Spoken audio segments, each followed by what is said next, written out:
She was sitting on the floor, her back leaning against the edge of the bed. Her wet eyes stared at the floor in the dim moonlight streaming through the window, with a pale sadness as her heart still couldn't understand how he had used her body. She recalled the moments she had spent with her ex-boyfriend who had cheated her heartlessly. Wine.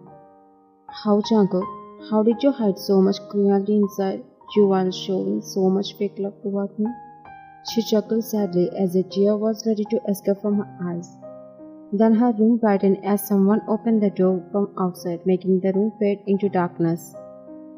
She didn't raise her head to see who had come, as she knew it was her dad.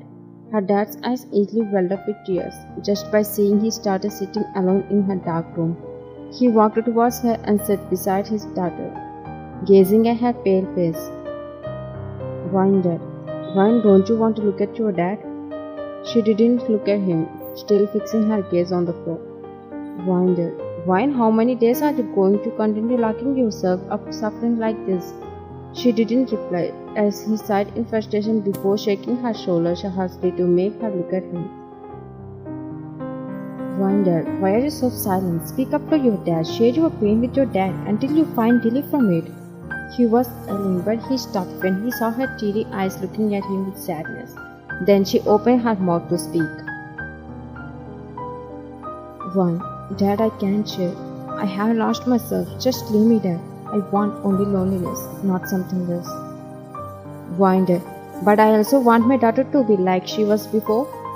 Wine looked at him with disappointment, hinting that it might never happen. Wine, Dad, Wine, I'm afraid of what you might become if I die. Wine, then I would also die. Wine, Dad, shut up. He yelled, seeing her face. He sighed in frustration, trying to control his tears. Wine, Dad, I'm getting old, Wine, and you are just suffering your life in this room. I take care of you now, okay? But after my death, who will take care of you? Please agree to marry. Wine, I don't want to marry anyone. Just leave me. I want peace. She said it simply, but her dad found it hard to understand. He knew how much he worried about her future. Wonder, can't you even give me a peaceful moment when I die? She looked at him confused. Someday we'll die, Wire. But I want my death to be peaceful. Just seeing my daughter happy with her family, not in depression and loneliness. I'm begging you, Wine, please. Just for your dad's sake, do whatever he says. Don't be like this and make your dad suffer too. That's when she realized that her dad was also suffering and it was because of her. She had been crying daily in her room, but she never expected her dad to cry too. He had never asked her for anything before. He was just asking her to marry someone else to stop her from hurting herself. Understanding her dad's concern, she changed her mind at that moment. Wine, okay, I will get married. Winder wiped his tears and looked at her with happiness but a blank expression. Winder, thank you, Wine, for changing your decision for me. She didn't say anything but gazed at her dad with a pale face. Winder, promise? Wine, I promise you, I'll marry him. Winder, thank you. Don't think your life will be sad. He will take care of you and he is handsome too. Wait, I will show you his photo. He got up about to leave but stopped when he heard something from her. One, I don't need to see the guy who is willing to marry me. I'll just stand by my words. He wanted to say something but stopped again. One, please leave the room. He left the room because she wanted to be alone. After 2 days her wedding day arrived, she walked inside with an ordinary look while her dad led her to her room, who was standing near the priest. In that way, her face wasn't clearly visible to others. They both stopped walking when her dad made her stand beside the groom. The wedding ceremony started, but Gwen didn't want to look at the guy who was marrying her. Her gaze remained fixed on the floor, filled with sadness.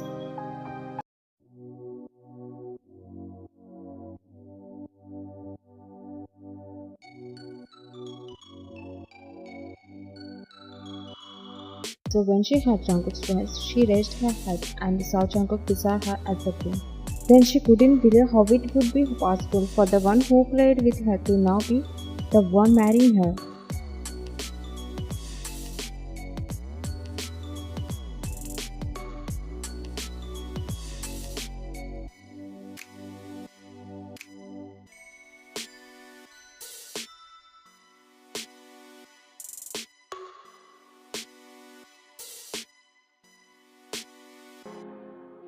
Outside it was raining and she nervously by her bathroom, her eyes fixed on her boyfriend who was unbuttoning his shirt while smiling at her. Jungkook, isn't it hot? Saying that he threw his shirt aside and blinked. Then she looked at the floor shyly. He walked towards her and sat beside her, making her look at him by lifting her head with his hand under her chin. Jungkook, still afraid? She nodded, both yes and no, while playing with her fingers. Jungkook, come on, it's common in this generation. One, Jungkook, is it okay? Jungkook, yes, everything is okay. One, are you sure? Jungkook, yes I am. One, then why am I getting afraid to do it? Jungkook, maybe it's your first time so. Jungkook, just close your eyes and trust me. Jungkook gripped her hands gently, making strong eye contact, which made her feel comfortable. She closed her eyes, feeling calm with the guy who is her boyfriend and her everything. As she closed her eyes, his gaze stretched from her eyes to her pink eyes. He smashed his lips against her, brushing them, and she responded by kissing him back. The following morning, she woke up with an expecting of finding Jungkook beside her, but he wasn't there. As she attempted to rise from the bed, she was struck by intense pain in between her thighs. Despite the discomfort, she managed to sit up and carefully adjust the bedsheet that she had already wrapped around herself. She called Jungkook thinking he might be in the bathroom but received no response. She then reached her phone on the nightstand and dialed his number, but he didn't answer. She tried calling him again, but this time he sharply cut the call, leaving her confused as everything shifted. She went to his home, but it was locked. She also visited his office, where the security guard informed her that today was a holiday, and he wasn't there. She was about to go to his friend's home to inquire about him, but when she noticed his car parked outside to the office,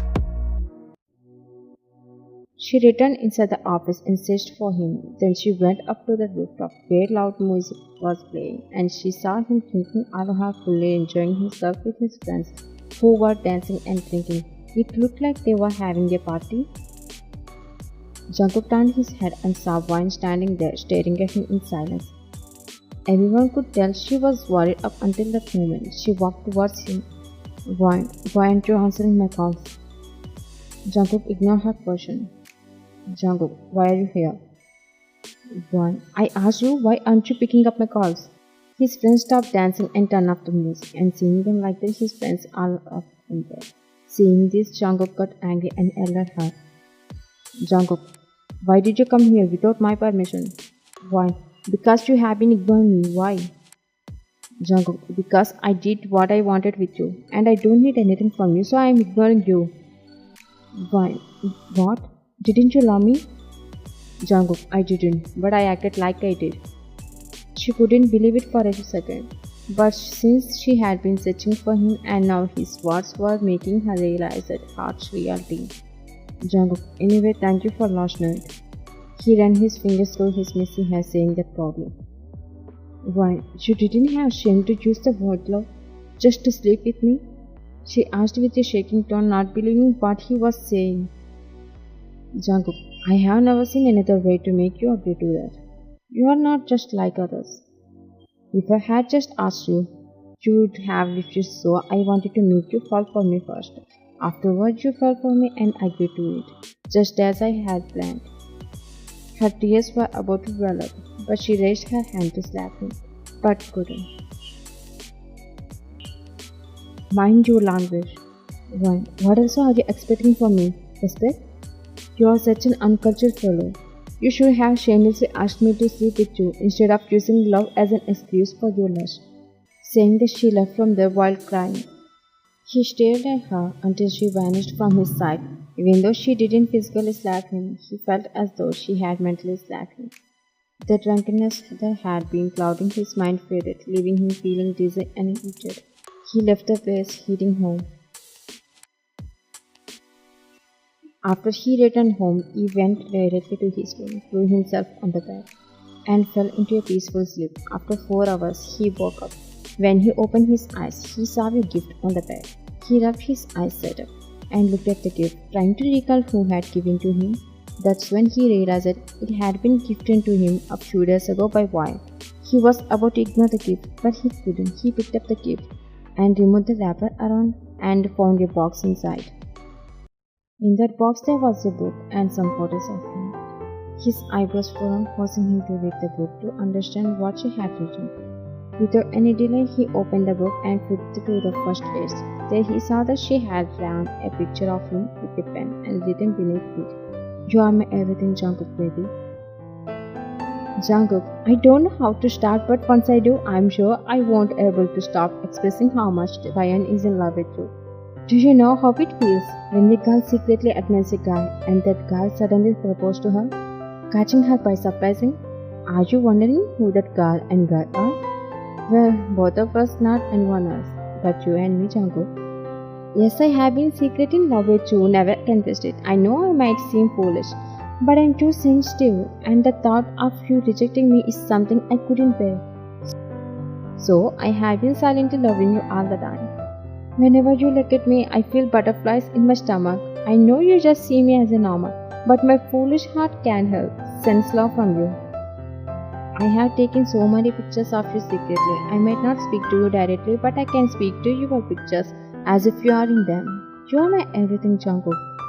After my dad, you are the only one who cared for me and showed me love. You mean the world to me. Please don't leave me. And if I had made any mistakes, I'm sincerely sorry. As he read all the lines she had written, his eyes filled up with tears. He whipped through more pages and saw "I love you, Jungkook" on every single page, followed by his drawings. He realized how much he had messed things up with her. Jungkook, how can she love me that much? He recalled those moments when she used to look at him. When he teased her, she used to become shy. When he tried to make skin-to-skin contact, her body would become nervous. And last night's moments. Even today she couldn't slap him, though her hand reached at him. Then he dropped the book from his hand and started crying loudly, regretting how he had been with her and how he had hurt her feelings today. He quickly took the book and placed it in the box. Hurriedly he put it in the closet and left to go to Wine to apologize, even though he knew how much he had done, which was not forgivable. When he reached her home, he saw it was locked. Instead of going back, he just stood there and waited until she came back. After about an hour, a car pulled up and parked in the parking area. Jungkook carefully watched the car's approach, and his eyes widened when he saw Wine coming, looking down. He couldn't control himself and called her name loudly, running towards the car. Seeing Jungkook there only for her, Wine stopped in her tracks. He stopped, giving distance between them, wanting to hug her, but he can't, so he is taking heavy breathing, looking into her eyes, which is only showing sadness. Jungkook, One, I'm deeply sorry for the way I talked and acted. I regret how I have treated you. And I can't help but I feel crushed by guilt. Please find it in your heart to forgive me. I'm genuinely sorry for everything. His eyes are getting wet. Wine started clapping sarcastically, thinking how confidently he was acting cheaply once again. Wine, Jungkook, please leave. I can't be touched by your performance. Jungkook, it's not an act. I genuinely regret what I have done. Wine, can you please shut up? Why are you trying to break me down again? Jungkook, I'm not trying to weaken you. I know that you, even after what I did, you still love me. That's why you couldn't slap me. I love you. She slapped him, making him completely speechless. Why? Don't say you love me. Don't utter the word from your dirty mouth. I slapped you and it means I hate you. I know very well why are you acting like this. Just to sleep with me again, don't you? He was about to say no, but she raised her hand to stop him. Why? I'm not even ready to hear anything. You have ruined my life and I can't tell anyone else. Can't take action against you. Can't even tell my dad about this. Saying that, she walked toward her home, opened the door and went inside, leaving him alone. Tears flowed from Jungkook's eyes at her words. There is nothing wrong with her. It's all because of him. Even though he has changed now, she isn't ready to believe in him. Whenever she went out for work or something important, he started begging her, saying he really loves her. She felt he was hunting her, so she even stopped going out from her home to avoid his sorry. She can't escape from the fact that if she continues to listen to him, he might change her mind.